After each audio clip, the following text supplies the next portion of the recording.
Hi, welcome. I'm Kevin Knapp, the History Program Manager at the Sheridan Community Land Trust. And this is my Explore History presentation called The Extraordinary Life of George N. Ostrom. I've known about George for many years. I was working in the Wyoming room at the Sheridan Fulmer Public Library when Judy Slack and the Bighorn City Historical Society did a bunch of research on George and produced the book. And so I was aware of his story and that he was somehow connected to designing the bucking bronc logo and his involvement in World War I, but I never really followed it in detail. It was always just something in my peripheral.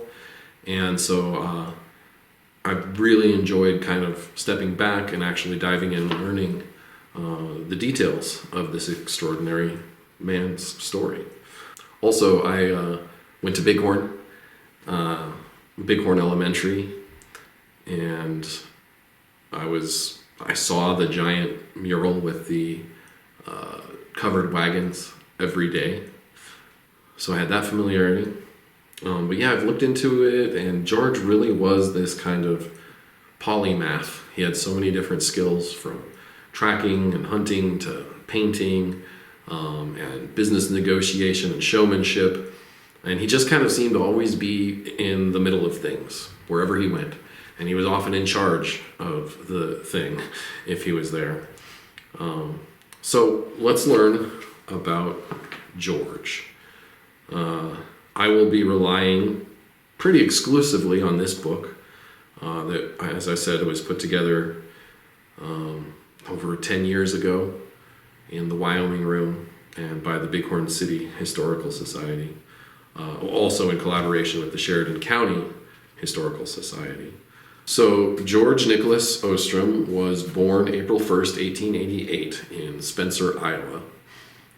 His date of death was October 8th, 1982 in Sheridan, Wyoming. His mother was Marguerite Dumont of Paris, France.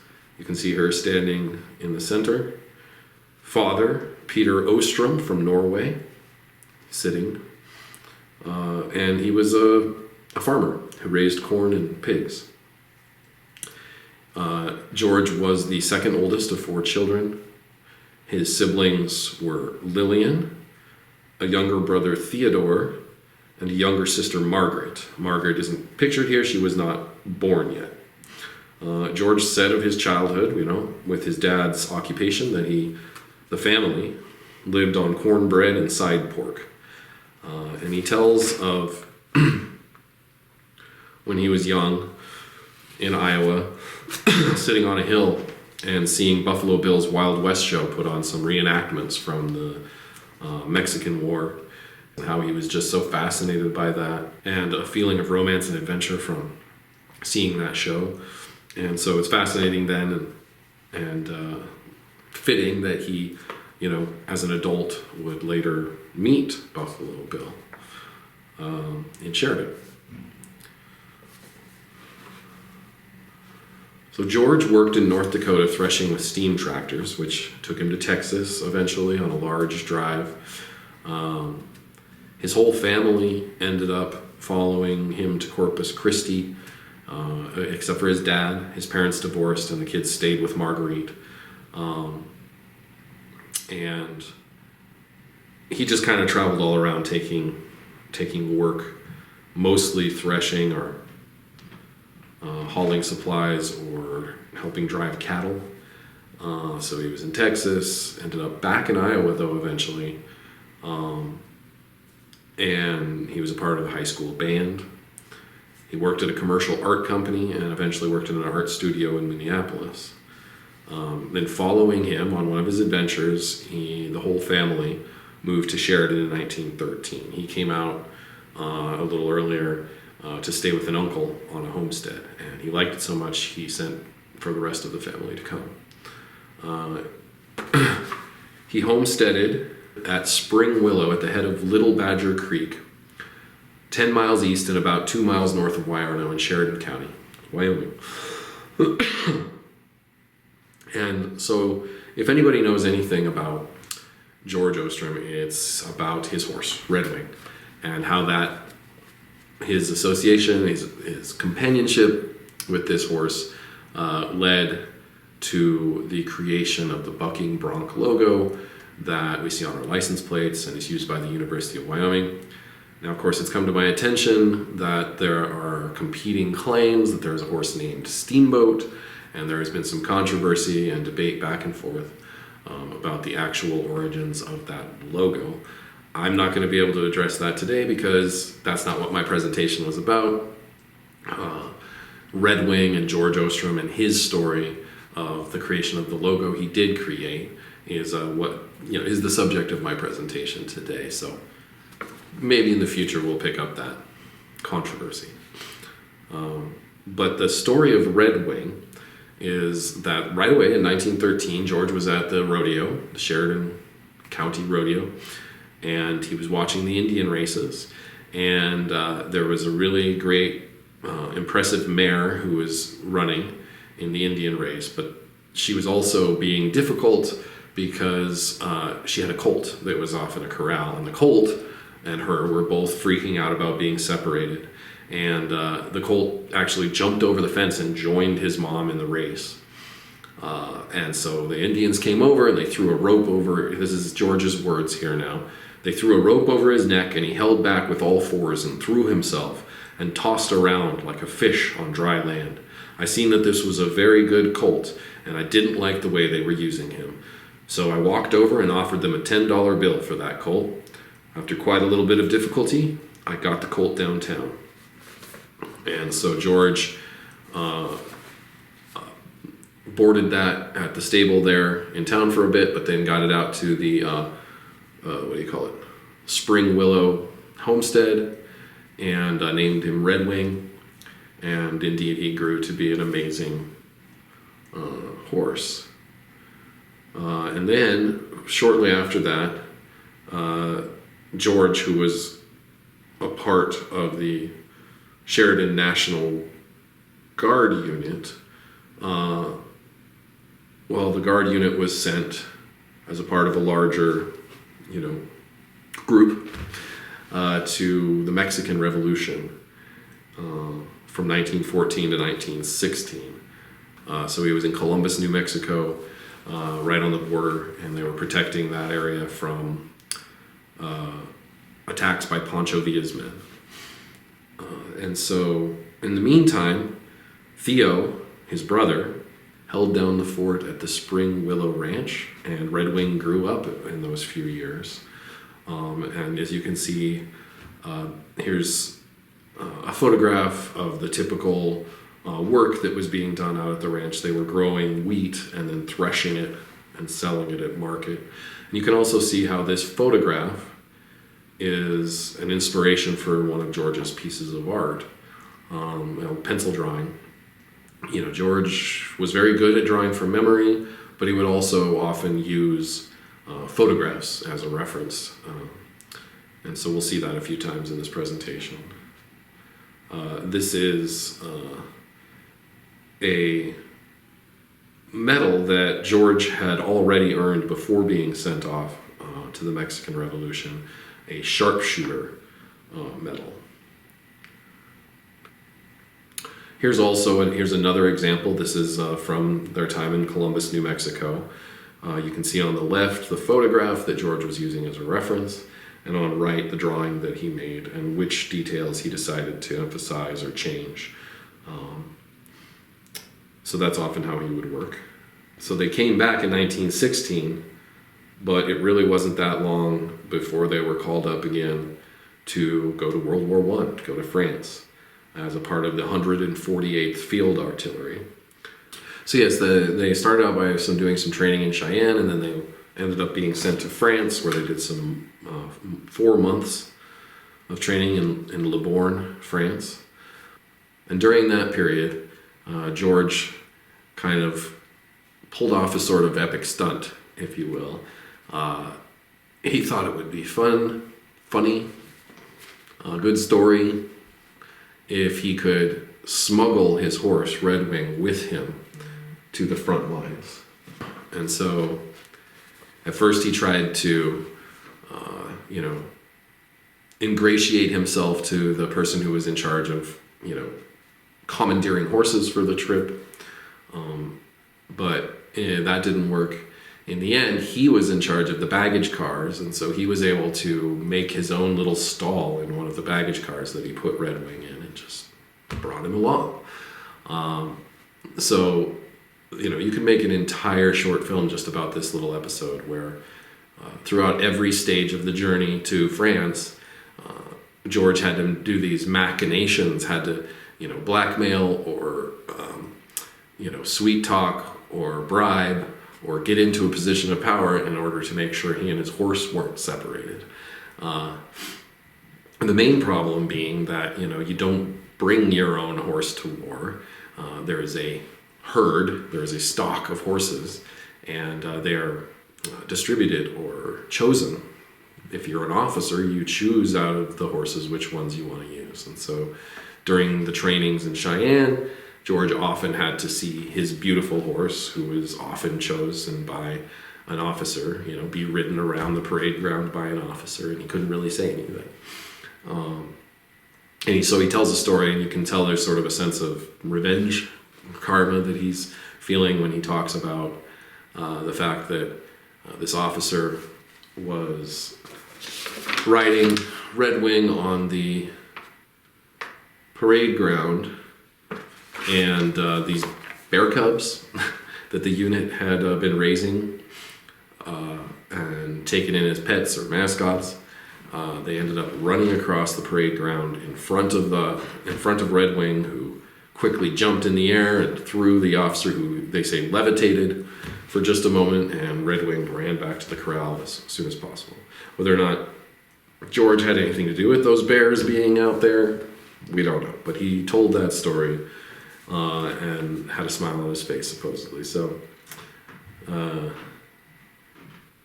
he did end up, so Redwing and the rest of the horses had to leave for France in a boat before the men did. And so at that point, he's like, there goes my horse again. I don't know if if we will see each other again.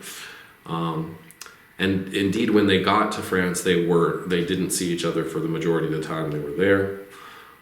Redwing was actually such a sought after and well-behaved horse that Redwing ended up being at like a equestrian training school that they used to teach soldiers how to ride horses throughout that period. It's a good thing because George and the 148th Field Artillery were in some really heavy, dangerous fighting, and so Redwing was much better off where he was at than with George. Here's a medal, and I don't know if you could really read it, but it lists all of the offensives that the 148th were at, and it really is kind of just a timeline of major events in World War I. They were the first American heavy artillery to the front. They arrived on line at Chateau Thierry, about 60 miles east of Paris, the first week of July 1918, in time to destroy the German Marne Bridge. From the Champagne-Marne defensive, they went through the Aisne-Marne offensive, the Saint-Mihiel offensive, and the Meuse-Argonne and Champagne campaigns, and eventually ended up at Verdun when the armistice came at 11 a.m., November 11th, 1918. Here's a photo of the train containing the 148th as it left Wyoming, and it says, "The Powder River is a wolf, and it's our turn to howl," on the side. Oh, and so here is where the 148th, when George arrived, had just been formed, and they did not have an insignia. And so they were having a contest to create an insignia for their unit. And George felt pretty sure that his artistic skills could win this contest. And, an insignia is important because it's not just for morale, or to be creative. It's to mark everybody's stuff. because they're shipping things all around and having to distribute and set up camps and so on. And so an easily recognizable insignia would designate whose stuff it was, from guns to crates of supplies to helmets, whatever. And so George kind of snuck away from the front, went to the rear action, and found some camouflage paint and an old beat up drum like that they would play for the band, and painted the very first insignia of the bucking bronco on that. And he was thinking of Red Wing and of the incident where Red Wing threw the officer at the parade ground when he did that. And it was a quick shoe-in. We don't really know if there was any other, entries into the contest, but they took George's design instantly and started putting it all over their stuff. Here's one with a piece of artillery that you can kind of see on the left side. Here's another one. You can see the insignia being used. Here's another piece of artillery. I almost called it a tank, but I think that's just artillery. You can see on the left side. And this was actually a very popular design with everyone. They started out in France, but then by the end they were occupying a German village known as Haar. And there was a ceramics factory there, and the people there liked the design so much that they started printing it, or producing it on these pieces of ceramic. There were pins and steins, and this is a humidor that was made in Germany using George's design. Here's one of the pins. And see, the thing is, there was no standard stencil for the design. It's a slightly different one every single time. So I just wanted to share some of George's artwork from World War I, because I think it's really extraordinary visual journalism. So we're just going to take a look at some of this. He was really good. See, the Germans had really superior air support. Their surveillance, they were able to pretty much know where their enemies were all the time. And so the Allies tried not to move during the day. Most of their actions occurred during the nighttime. And so you can see in George's illustrations that he has this really masterful way of portraying nighttime battle and the lighting there. So that's what I'm showing here. Here's one of their pieces of artillery showing how during the day they would try and hide it. This is one he called a crazy clock. This is a story of when they were approaching this village and they were getting shelled pretty heavily on the edge of town. They noticed that this clock on the tower was behaving erratically. The hands were moving back and forth and in inconsistent ways. And they sent a scout ahead who confirmed that there was a German soldier inside the tower, and he was using the hands of the clock to direct the artillery towards their position. So they pretty quickly shelled that tower and took care of that problem. Here's one depicting a German flare being shot up in the middle of the night. Just another, to me, a great example of George's mastery of light. Another nighttime incident here. It's the ambulance in front has just hit a mine planted in the road. You can see the wagon flying off and the wheels flying off in the other direction. And also, if you look closely, you can see that this truck in the foreground is actually, it has the insignia on the bumper. Kind of a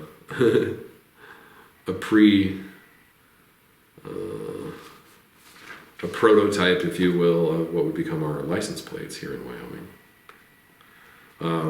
Here's a story where George and a guy named Sergeant William G. Wolfe were using a French machine gun to try and take down a plane, and it was said that these machine guns could be relied on to always break down when you needed them the most. And that's what happened here to George and William.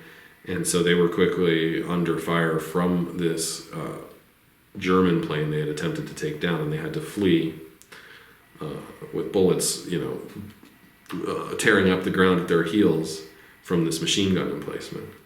And it's kind of an interesting side note that Sergeant William G. Wolfe, here with George, they were good friends from before the war, but Wolfe was a German immigrant, and so he wasn't trusted to go to World War I by the military, but he'd just been to the border with them and was bonded to the unit, and they weren't going to go without him. And so Ostrom and two other sergeants immediately set up this deal where they signed for him and took full legal responsibility for any of his conduct in the war.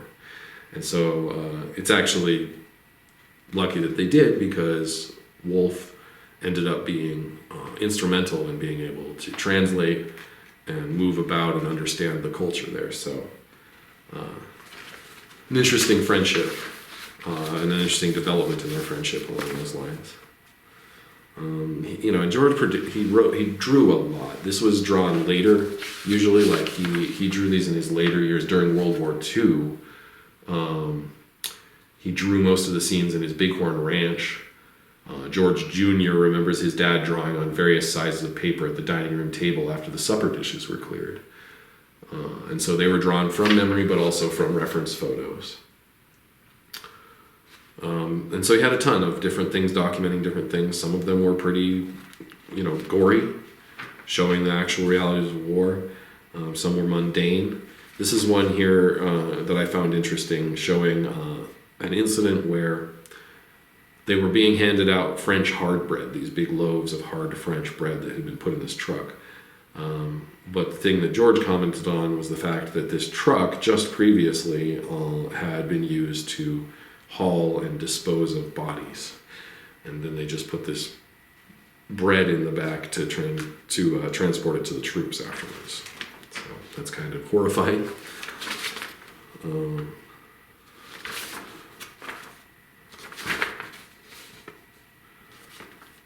And so they returned home to Wyoming in July of 1919. And then in November of 1919, there was a strike at Carneyville, the coal camp.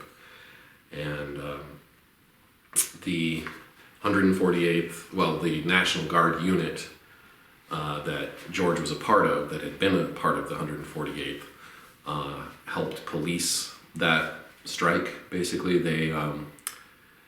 the mine owners basically told all of the men to either go to work or report to be rounded up by the National Guard.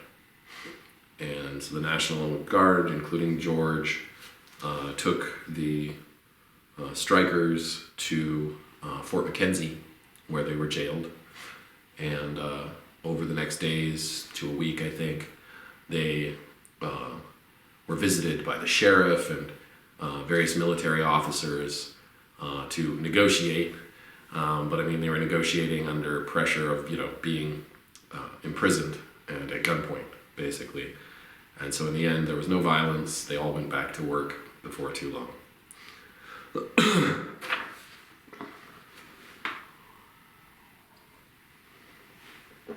So the next chapter of George's life to talk about was as an employee of the U.S. Department of Agriculture Biological Survey of Predatory Animal Control. He worked for his boss, Harry H.P. Williams, Harry High Power Williams, until 1929.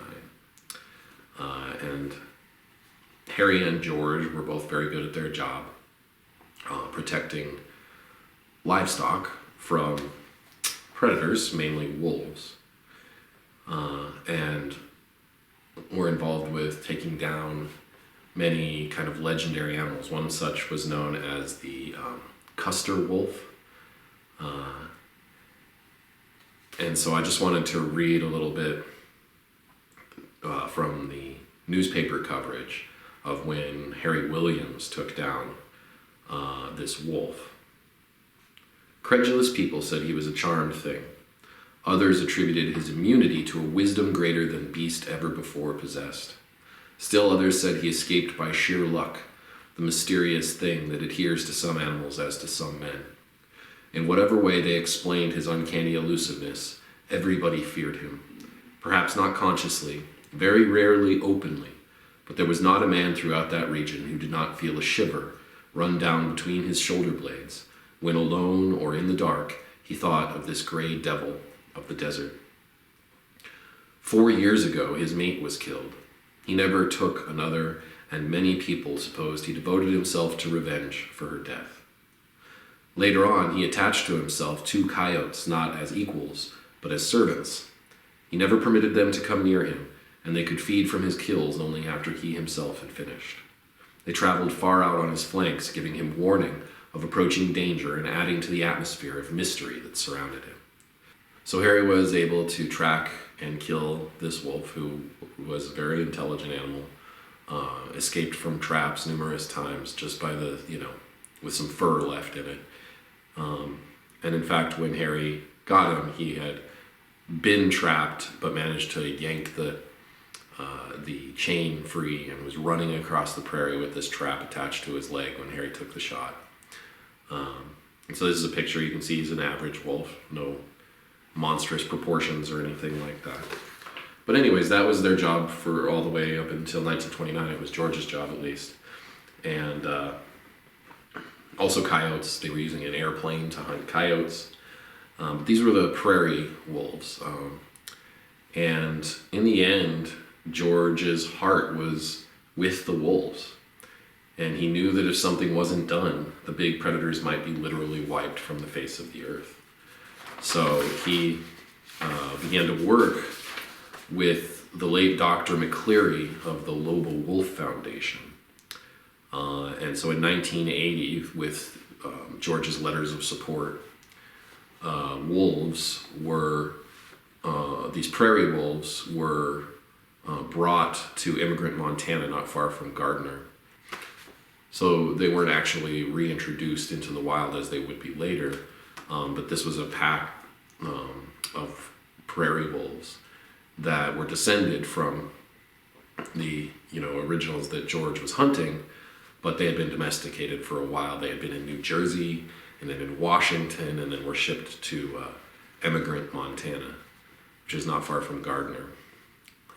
So that was an interesting part of his life, where he went from being a hunter to being a conservationist. And you can see in his artwork how much he appreciated the wolves. So I can just go through a few of his pieces of artwork.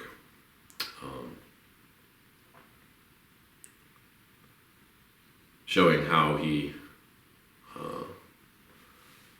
focused on them and saw them as a thing of beauty, a thing of nature.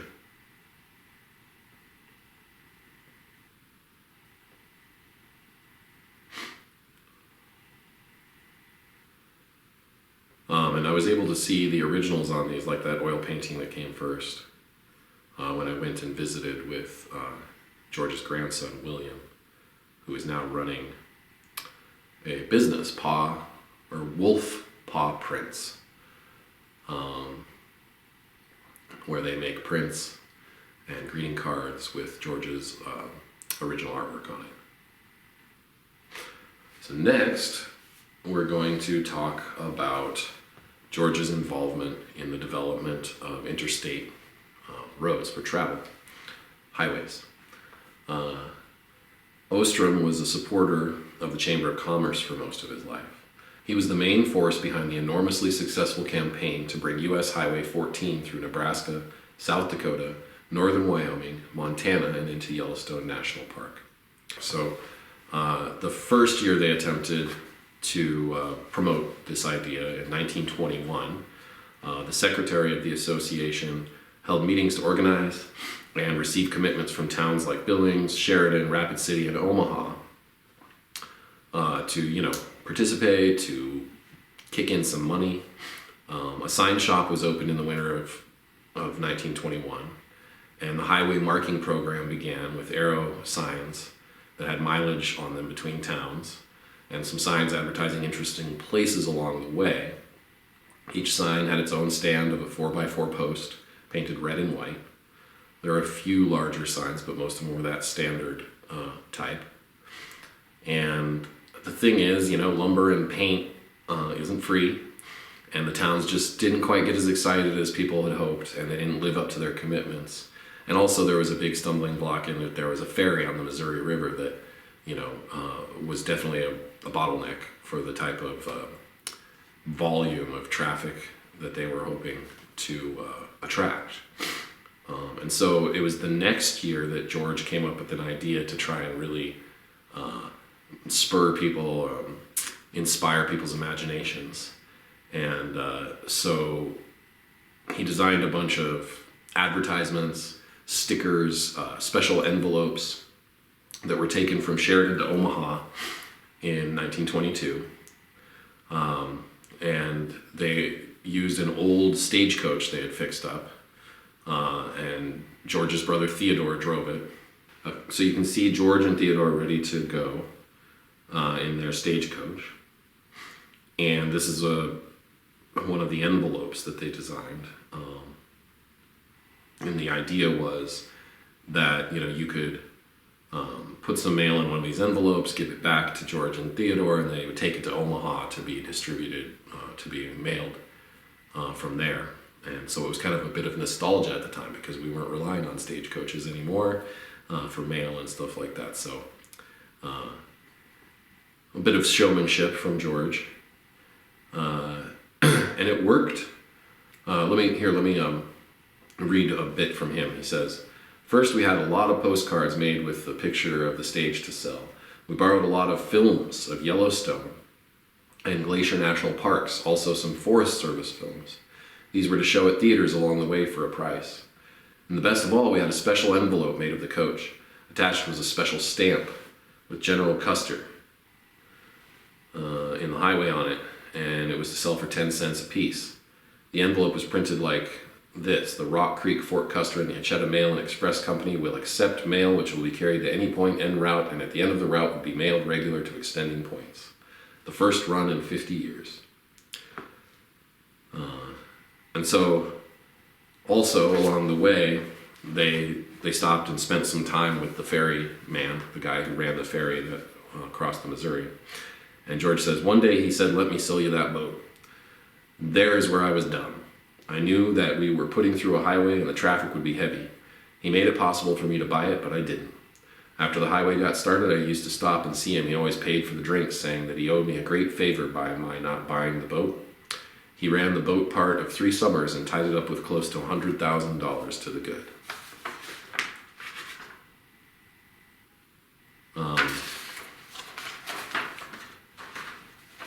And so it was a successful trip, and there was a bit of hijinks, I guess, at the end, where 5 miles outside of Omaha, the mayor, Colonel Ford, who had been a stage driver once upon a time, and about a dozen cowboys from the stockyards came out of the brush and held up the stage at gunpoint. They escorted them into the city where the Chamber of Commerce was in session and drove the outfit up Main Street. It was just another publicity stunt, right? And George ended up, a lot of the mail was to people in Omaha, and so he delivered that mail in person. And it was funny, he kind of talked about how they had to flee because every single delivery would be this huge production where they pull up in the stagecoach and get out and all of their gear and finery, and a crowd would form and they'd come in for drinks and have a party basically every time a piece of mail was delivered. And so he was like, we had to get out of there or we never would. And so in the end, they broke even, really, didn't make a profit or anything, but the gimmick worked. The next year, they had collected enough money to launch a big highway marking program. They took a big GMC truck a small Dodge truck, and a Model T Ford. And he said, we had more post signboards and paint than it took to supply an army. So George and 3 other men painted billboards along the highway from Sheridan to Omaha. So you can see the truck here and how it's outfitted, and on the side it says, the scenic route to the west, to the Wyoming Big Parks, Custer Battlefield Highway.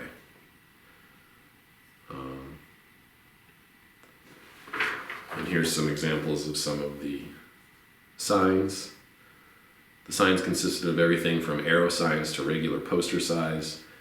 And as you can see, some of them were even billboards, basically. They were well made and painted. There were arrows pointing to towns with mileage, and the large ones had the road maps of the towns. Here is where to Sheridan, Wyoming, in the heart of the Bighorns, was born. So you can see that George would sign on the leg. On this one, you can see on the leg to the far right by the horse, it says Ostrom on it. Here's one of Devil's Tower. Also has his name on the post. Another shot of one of the signs being made out in the middle of nowhere. They said they were often approached by farmers being like, what the hell are you doing out here? So in 1925, the highway had been completely marked, had advertising and information offices in almost every town on the route, run by the local chambers of commerce. Motels and campgrounds sprung up. And from Sheridan, the road went to Billings and then Cody or Gardner, Montana, with an extension to Glacier National Park. And the present US 14 follows that original route in many places. And later, George was involved in promoting what basically became the interstate that comes through here. Originally, it was a plan to reroute US 14. And this is a map made at that point in 1955. George attended a meeting in Washington, D.C. to lobby for the interstate highway to come through Sheridan. But instead of it being a reroute of US 14 in the end, US 14 is still pretty much the same route, and this route that's being proposed on this map is what became I-90 through Sheridan.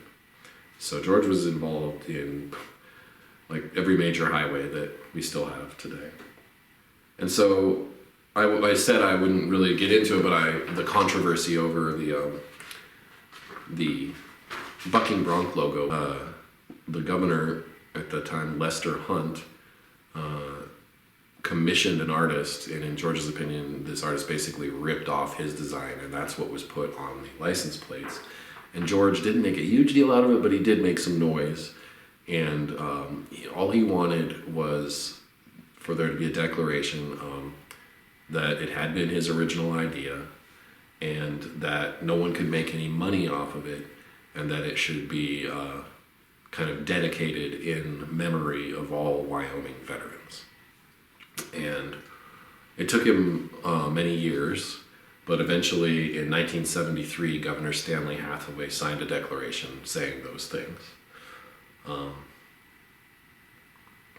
And so I want to just briefly go through some of the artwork that I saw when I visited his grandson, Bill. So I'll just kind of slowly show you these. They're just really, really great art, and I just want you to be able to see them. He obviously was infatuated with pronghorn as a subject, and he had a really great sense of humor and motion.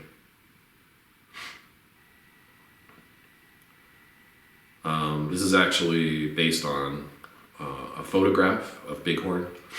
It's the same framing and perspective as that photograph, but George has peopled it. There wasn't a cattle drive going on in the original photo. Here's one that just says an old ranch home on the Powder River. I just think it really shows how his imagery, his art would approach some really realism it would be quite accurate as to the scene that existed in real life. Here's a kind of fleshed out version of the bucking bronc. And what's interesting about George is that he always signed everything, and he was also prolific, and he was giving stuff out left and right. And so to this day, Bill still has people just show up and bring him something he's never seen before that they found in an attic or a barn. This is an example of that. It's kind of instead of an illustration, it's more of a cartographic actual map of the Custer battlefield, signed by George, so that's very interesting. Here's one of the versions of the bucking bronco that is in Bill's possession. Here's one Bill really wanted to show me because he was just really impressed with the droplets of water and the reflection in the water and the ripples, just showing George's mastery of his craft. Here's a picture of Bill in front of some of George's art, and it was really great to visit with him and see all this stuff. This is a wood box George made to keep his art in, and Bill still uses it for that to this day. Here's one of the hand-drawn bucking bronco logos, and as I've mentioned, they were different every time. And during the time period where George was trying to really convince people that, you know, he was the originator of it, he went traveling, he went to Chicago, and would just hand out hundreds of these. He even had a whole routine where he'd draw it in chalk on the street, and a marching band would circle around the logo, and there'd be horses involved. Once again, just a showman to the core. Here's George made 2 or 3 very large murals. Only 2 of them are left. This one's in Bill's house, this scene from the Spring Willow Ranch with some pheasants flushing. The other is in the Bighorn Elementary School, and at one point it was in danger of being trashed basically because they tore down the old school. But luckily, in this photo you can see Ken Schuster, school district employee Ariel Downing, George Ostrom Jr., historian Judy Slack, and another employee of the district, Alice Baker, who were instrumental in making sure that that mural was saved and was brought over to the new school building. So, all that's left to talk about is kind of George's later years. It's kind of hard to track exactly where he was. They moved around a lot. They were in Buffalo, Sheridan, Bighorn. It seems like they spent a lot of their older years in Bighorn. This is one of the locations they lived. I just thought it was a really nice looking little cabin. But Ostrom was living in Sheridan when he died in 1982. And he had been married since 1926 to Gladys Hahn. He had 3 children, George Jr., Mary Lou, and Patsy Jean. And he was very active in the community even all the way through to the end. He worked for First National Bank as a banker, as an ag advisor, as an appraiser. And he was also involved in school events. You can see here in the Bighorn 1952 yearbook, they have a little page dedicated to him and all of the stuff he's done to help the school. And you can see that he did a little personal illustration and signed it for the kid whose book this was. So later in life, this just talks about all the things he does. A life member of the Sheridan Elks Club, a member of the Sheridan Chamber of Commerce for 62 years, 63-year member of Post 7 American Legion, commander of the Legion, served on the Bighorn School Board, the Farm Loan Board, taught agricultural classes to World War II veterans, Grand Marshal for the Sheridan Wyoming Rodeo Parade when he was 94. And George passed away on Friday, October 8th, 1982 at the VA Medical Center in Sheridan, Wyoming. And so I just think he was an extraordinary man, and we should all know about him as a local treasure. And here's the website for Bill's business if you're interested in getting some of his prints or greeting cards, and also Bill sells the book. He has all the copies of the book for resale.